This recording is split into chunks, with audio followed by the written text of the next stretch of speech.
Margavan and Melanine, and well met indeed. I'm Arachir Galajonathan, the head of Divide and Conquer, and welcome back to Divide and Conquer as we continue on as Anduin. And brief little things to talk about before we dive in, as ever, are the following. Number one, somebody asked that I should do a question and answer video when I reach 5,000 subscribers, and I agreed. However, I've never done one. I don't really know what they're really for. I mean, but anyway, by the by, question and answer, obviously, but what kind of questions would you ask? I don't uncertain, but given that I just before recording this video was at 4,833, I believe it reasonably promising that I will reach 5,000 within the next week, maybe week and a half to 2 weeks. So, with that in mind, in each of the 5 videos that will go up this week, please feel free to leave your questions. I will take the best questions and aim to, I don't know, probably do a 20-minute video of answering the best questions in there. I'm not entirely certain what to suggest you ask, really, so ask whatever you like, I suppose.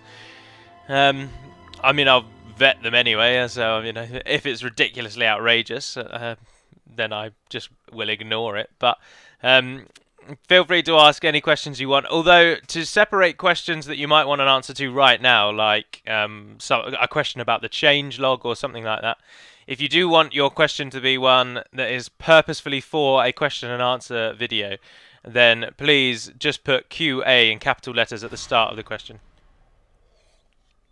We must make a and that way I will then can look through those specifically for the ones that will be for the question and answer video. Thranduil has reclaimed his halls. Absolutely dominating on the dwarves now. Didn't see that coming. In excellent news, thanks to Withwinar from Total War Center, who is on the DCI Submod, and a gentleman called Macanye, who I've seen on Total War Center a few times, but never really spoken with.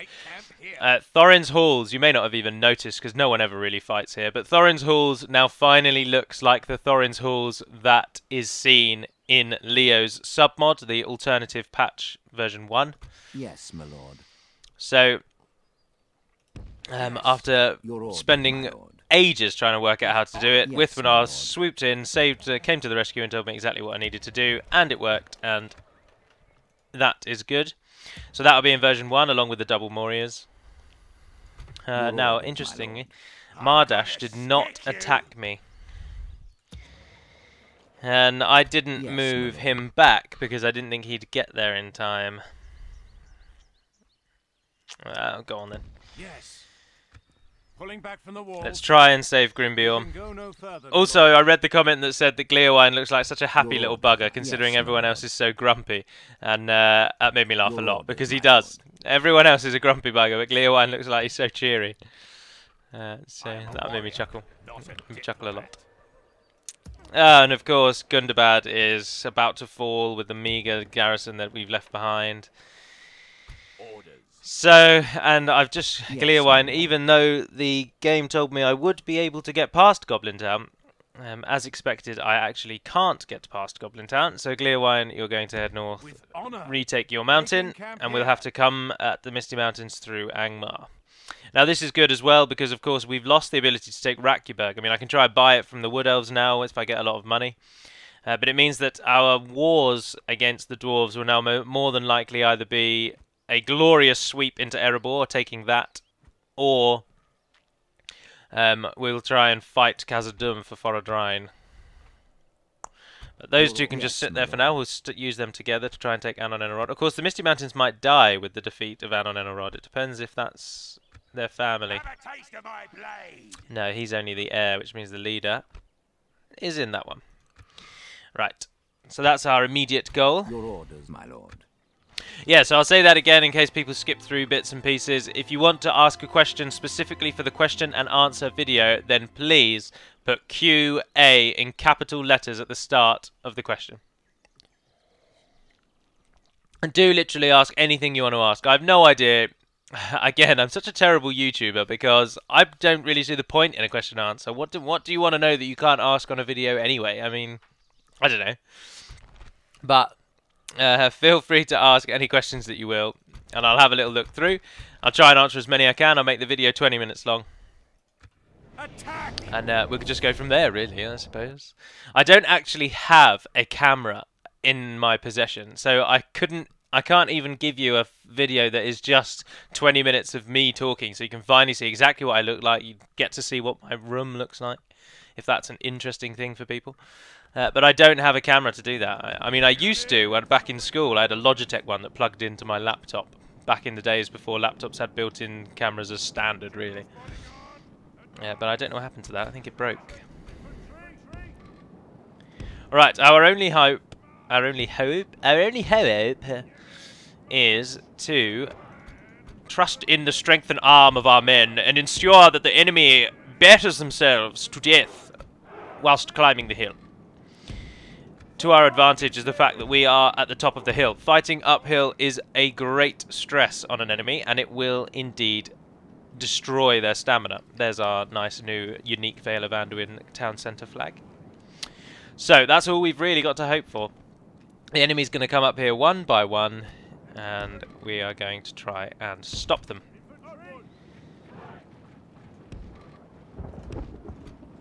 It's raining, which is going to work in our favour because we have no archers. We're shifting about because the AI's pathfinding is atrocious, and as they're coming from over there, they'll come up this corner and just move up. Now, to those of you who have asked numerous times, please can we add Leo's new Gundabad in, because we know, like, apparently nobody likes this Gundabad, and I'm afraid I much prefer this Gundabad to his new improved one. This one, from a defensive standpoint, is really good. As I've explained, the enemy has to get up this steep hill, which means that you can win with worse troops than they have purely by just waiting them out, by holding the hilltop. That's probably not actually a very good formation. Can we split you up? So it gives you a massive advantage because of the hill. Obviously, there's an unspoken... it goes without saying that archers have an advantage up here because of the hill. Oh, we're invisible as well. Let's hope they can use that to our advantage. Oh, bugger off. They've got trolls. I only have one thing I can do, potentially, to deal with the trolls. So I much prefer this Gundabad. The other Gundabad just has the giant iron structure from the Hobbit movie, but it doesn't actually have a gate still. It's still a settlement like this, where you don't need any siege equipment. I mean, you have to have siege equipment, otherwise the game won't, like, for the game mechanics side of it. But the other Gundabad is just the same as this. There's no gate, there's no walls. It's literally just essentially like a natural choke point with a very thin entry point. A bit like the Black Gate, but without the gate, basically. And the square is just behind that iron structure. I don't think it's better. I really don't think it's better. So I have no plans to introduce his new Gundabad, I'm afraid. It's likely to be this Gundabad. Well, it will be this Gundabad. Currently, unless Calatharok knows how to do it, I'm the only one on the team who knows how to edit the settlements. Although it wouldn't take Hummingbird long to learn. Once you can code one thing, give yourself an hour and you can learn how to code anything, really. It's scripting that's really tricky. But, and I don't really want to change it, so ha ha ha. My absolute power and authority allows me to do what I want. In regards to settlements, of course. We do discuss every feature of the mod at length. I also like the giant dwarven statues. I think they're cool.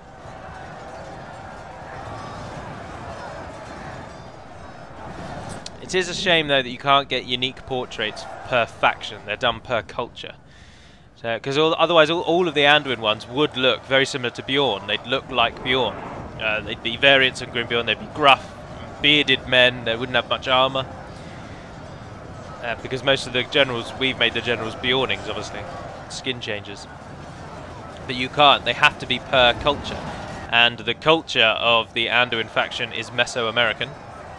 And that is shared with Dunland and the Northern Dunedain and Enid White. So the pictures have to meet all of those, have to look good for all four of those factions rather than all three, however many I said, four, rather than just for one. So. Are we doing anything to the trolls? They've got Kharndom Guardians in there as well, I've just seen. Rudar Swordsmen, they're nobles, they're elites. And we have the Vale's worst possible unit, Valesmen, wearing little more than their farming and manual labour, whatever this is called. Vestments. Bib. Pinafore. What would you call this? Apron. Apron. That's the one. Got there in the end. Oh, apparently we've just killed their general. We're killing a lot more than I thought we would. And all because of this steep hill. Oh no, they've got marauders. They've got marauders. It's all over now. This gentleman as well. I can't even remember his name. He's so fresh. This is his first command. He's literally just come of age, and the first thing he's going to do is die in Gundabad. Whoops. It's alright, Gleowide will return to retain his mountain. As also promised, this week will be the start of my fixed timetable. I am now on course for getting everything done when I want it to. So to repeat it for the sake of sheer annoyance to you all. On a Monday you can expect to see an Anduin video. Now the timings I won't restrict them to, they'll just be on a Monday. Sometimes it'll be Monday evening, I try to aim for Monday morning, but you never know. Monday morning for me anyway, in GMT. Almost certain. On a Tuesday there won't be anything. On a Wednesday is Enedwythe. On a Thursday is Umbar. On a Friday there's nothing. And on a Saturday is a lore video. And on a Sunday is a Soulstorm video. To my latest Soulstorm video went up yesterday, obviously. Well, I recorded this on Sunday as well, actually, so went up a few hours ago. And I do also agree. I think I'm going to try and make the Soulstorm videos about an hour long, maybe 45, 50-ish minutes. Because they get, but then also it'll adapt and depend upon how long the battle is. Like if there's going to be 20 minutes left of that battle, I'll just tack that onto the end of an episode. So the Soulstorm videos are basically going to vary in size, is the moral of the story there. Whereas these ones, obviously, I always try and keep them at about 25-30 minutes.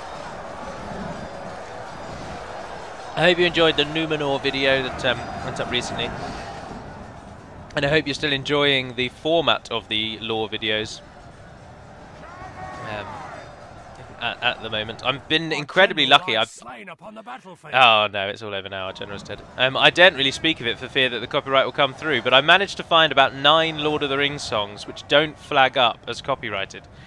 And so I play them on loop in the lore videos, which some of you would eventually have noticed, but you may only notice there are only about 9 songs in it. And I can't tell if it's just because I'm speaking over the top of them or because they're not playing very loudly. I have it turned down quite a lot, obviously. But for whatever reason, they have never been flagged up as copyrighted.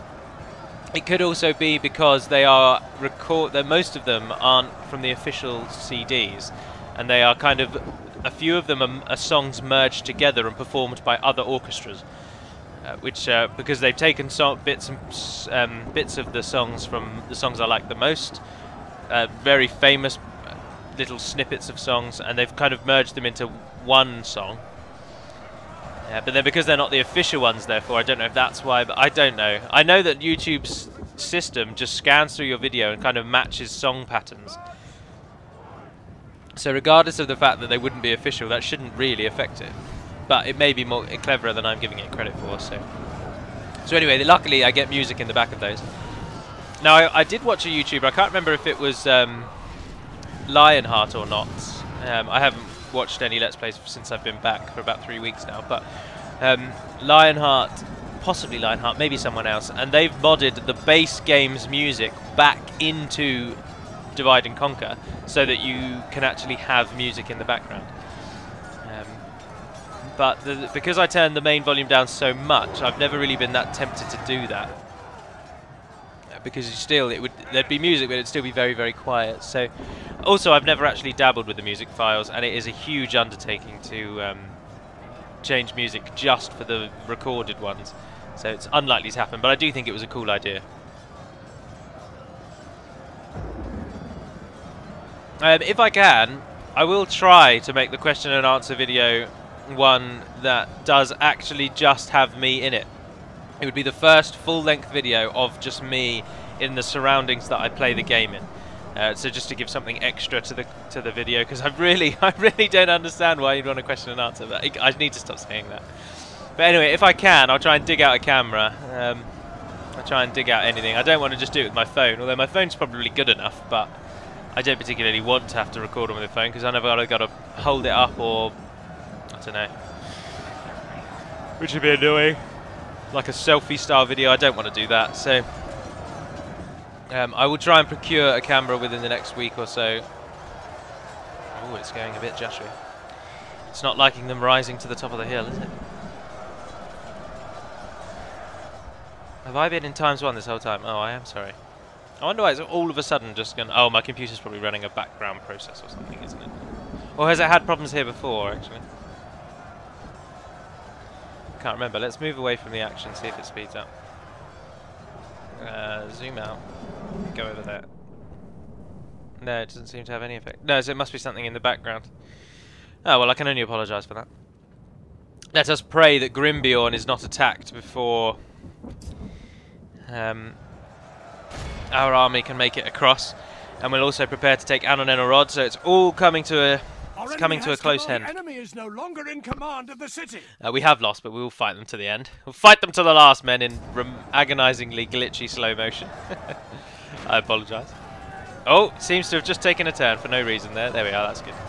I've seen a lot of people ask, what nation am I going to do next? What faction will I do next after these? And even though I've said it now about 4 times, I shall say it again. And that is, whichever one of these finishes first, be it Anduin or Éothéod, I shall replace it with a faction vote. And your choices will be Gondor or Dol Amroth. And that's it. When the other one then terminates or comes to an end, it will be replaced by the Dwarves of Khazad-dûm. And that's it. You won't get a choice on the second one. Dealt a stinging defeat today. So those are going to replace Anduin and Éothéod. It'll be either Gondor and Dol Amroth, Gondor or Dol Amroth, and the other one will be Dwarves of Khazad-dûm. They only lost 280. Oh. Do pull the other one. That's ridiculous. Absolutely redonkulous, that is. So, those will be what to look forward to. It's likely that Anduin is going to finish first, because, as I say, my goal, my requirements to win this one, really, are just take 2 more settlements, defeat the orcs, and then just try and match my actual winning conditions. So not very long at all. Whereas Éothéod, my fictional ending is going to be... Oh, the High Lord of Moria is dead. Why? Oh, do you think he's died of age? No, we're 112. What? Oh, Balin is old, actually, though, isn't he? He's probably just died of old age. Thweenand. Or Thuinand. I'd like to go with Thweenand. Captain Barfara, stand firm. Yes. Gleoine the Honourable is en route. Yes, orders. We rendezvous with him upon that bridge there. Change the mouse back to green. And you can have 4 more units. But we are not making any money now, so that will be enough to reclaim We can go no further, Mount Gleoine. Yes, my lord. What to do, what to do, what to do, what to do, what to do.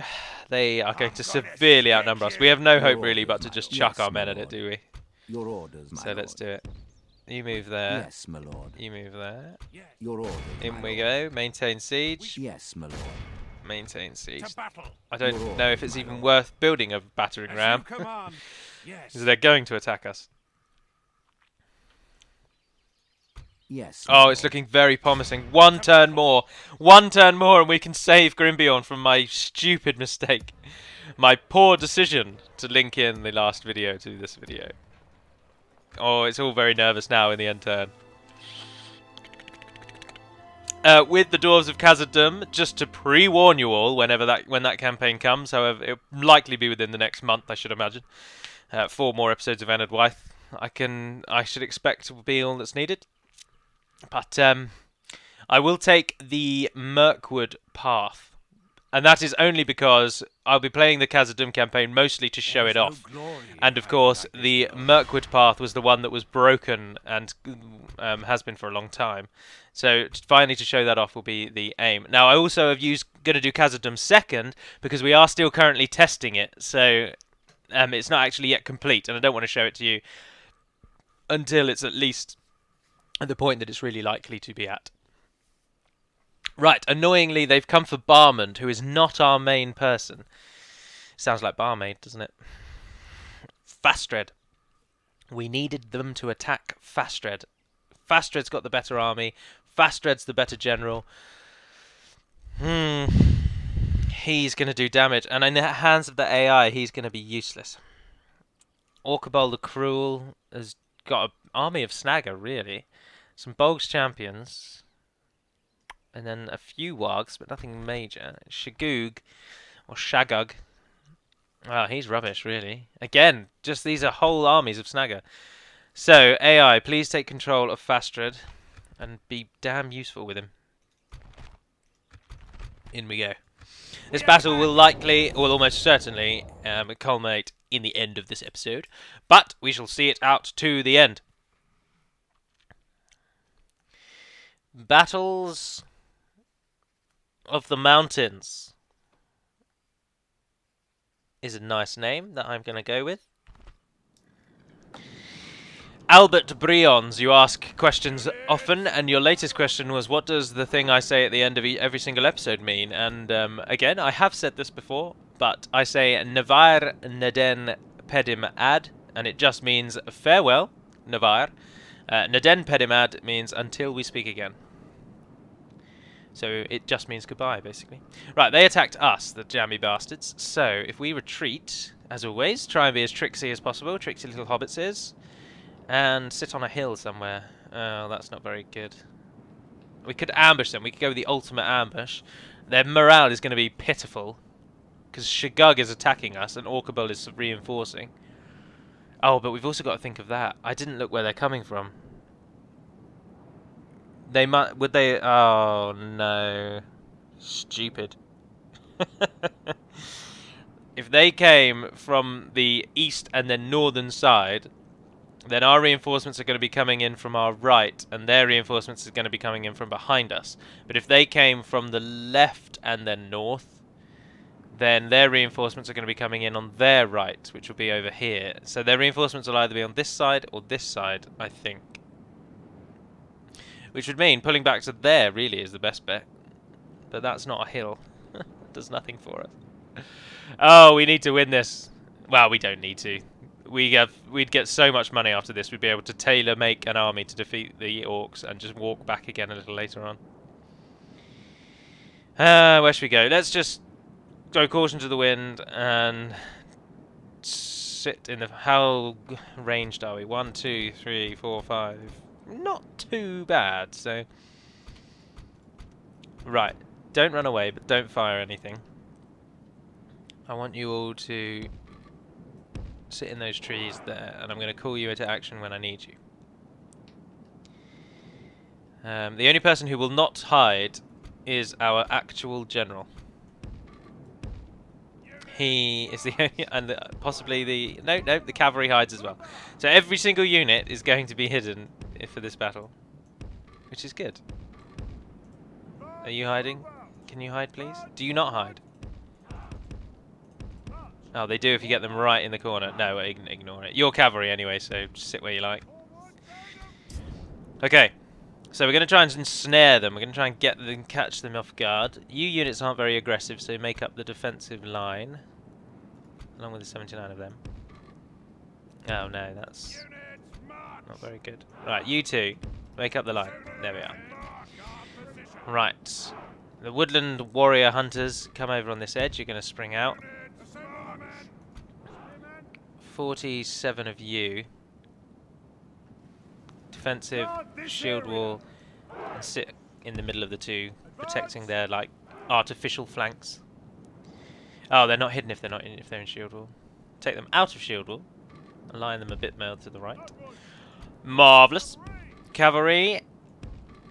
Just sit there for now. We'll spring a chat with you again. I want you in the trees over here, really. Oh, we've got Éothéod cavalry as well. Ah, Éothéod cavalry is really powerful. Oh, let's leave you two at our start point, actually. Because the enemy is going to turn and face and run up here, and then the cavalry can come in from behind that way. So, much depends upon the morale shock that we get by attacking the enemy. So, they are visible. and our general is visible. Actually, well, let's put these with the other cavalry, and then so that they 100% go for the general. We hope. Okay, start the battle. The enemy are Oh, bringing in curses! reinforcements. Absolute curses. Pause the game.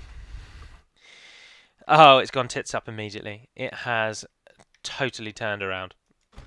Right, where's our ally? Oh dear. Men, I've led you astray. Not for the first time, and it certainly shan't be for the last, but I have once again led you astray. I can only apologise for this terrible, terrible decision of mine.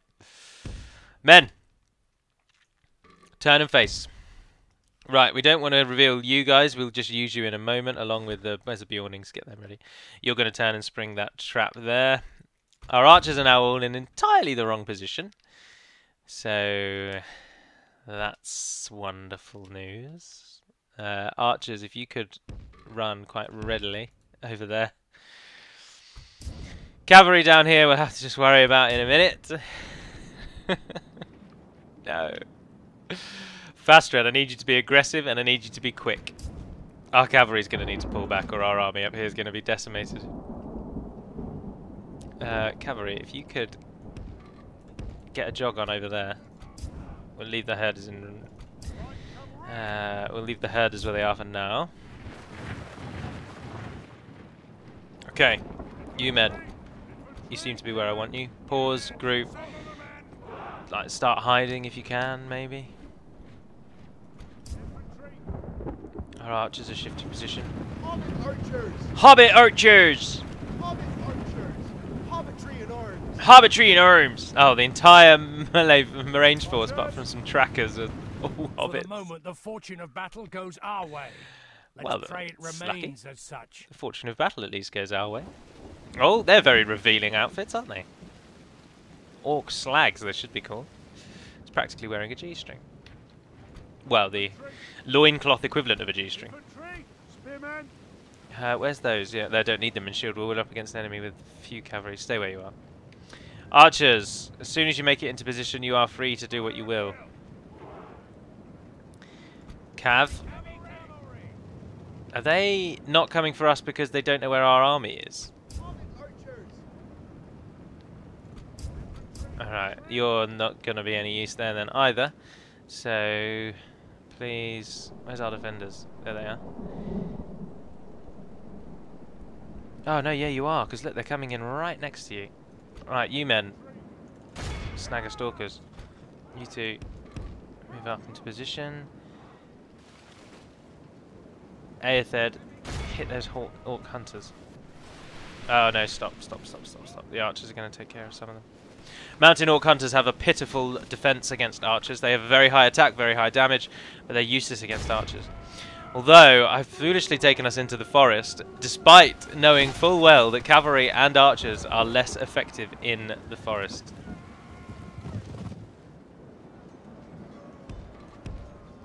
Oh, this is just a shambles.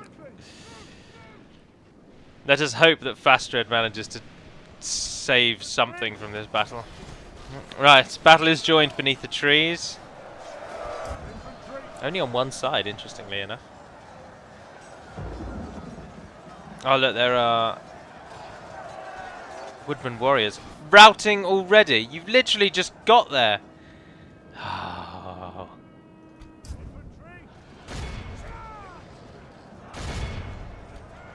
Stand your ground.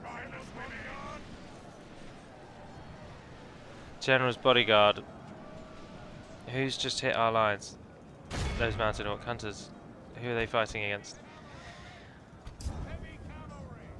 Oh, this is a nightmare. What a stupid place to put your army. Oh, and it's going to freeze just to add insult to injury because it can't stand this many units and this many trees. And it has. Right, this is why we saved it. So I will have to end this video here. I haven't got enough time to carry on anymore. I haven't got enough time to redo this entire battle. Unfortunately, it is going to be a cheat because now we know exactly where they're going to come in and we're going to prepare ourselves accordingly. Oh dear, that whole crash is purely due to Medieval's lack of use of numerous cores, I would guess, because my computer can handle way more than the pitiful that it's trying to give here. But what a sad way to end an episode, but that is how we're going to have to end it. A little reprieve for us, yes. I'll now at least be able to set up my troops way better than we did then. Although we're probably going to leave faster to it. We're going to move out of the forest. So, please, ask any questions you will for this question and answer video at 5,000 subscribers. You'll have every video that goes up this week to ask the questions. But please put QA in capital letters in front of your question so that I know that it's not just a generic question and it is one you want that is of a higher questioning authority. As I say, ask absolutely anything you want. I will vet it and decide whether or not it will make it to the final cut, shall we say. But please feel free to ask literally anything. Anything about myself, anything about Zach, anything you want. If you ask when version 1 will be released, I will give you the answer I give everyone, which is 7. Or when the seagulls follow the trawler, it is because they think the fish will be thrown into the sea. But for now, that will end this video. So thank you very much for watching, if indeed you have. I'm sorry it's ended on another crash. It will be better next time, I assure you. Stay tuned for Enid Wythe, stay tuned for Umbar, stay tuned for Soulstorm and lore videos, and indeed more plans for a few more Skyrims here and there down the line. But that's the foreseeable future, to be honest. So thank you very much for watching, as ever. Thank you very much for getting me even just to this point. 4,800 subscribers. I am deeply indebted to you all. If you have any generic questions, feel free to ask them in the video. But for now, and until we speak again, dear friends, Navar Naden Pedemat Melonin, and farewell.